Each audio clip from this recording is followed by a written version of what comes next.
Welcome to the Slop Farm. Enjoy the video. In this video, I will explain how to use the DAVinci Micro Panel. First, connect your panel using a USB-C cable for power and data, or pair it wirelessly via Bluetooth. Once connected, open DAVinci Resolve. The panel's keys will illuminate, confirming it is active. You can also use the DAVinci Control Panel's setup application to monitor battery levels and ensure your panel's firmware is up to date. This simple setup gets you ready to grade in moments. The core of the micro panel lies in its 3 trackballs, controlling lift, gamma, and gain.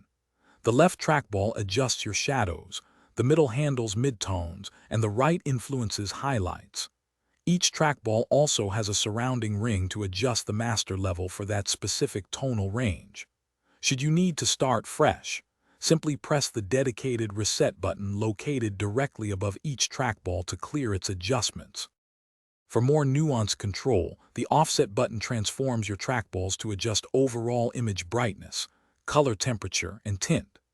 You'll also find dedicated knobs for contrast, which alters the difference between light and dark areas, and pivot, which shifts the tonal balance.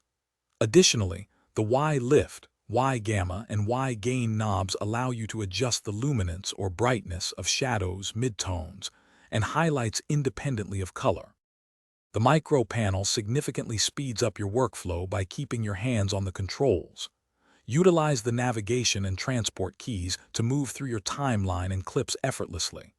Dedicated buttons allow you to quickly add nodes, create power windows, and set keyframes without reaching for your mouse. Furthermore, the Shift Up and Shift Down modifier keys unlock secondary functions for many buttons, providing even more control and flexibility. Thanks for watching. Consider subscribing if we helped you today.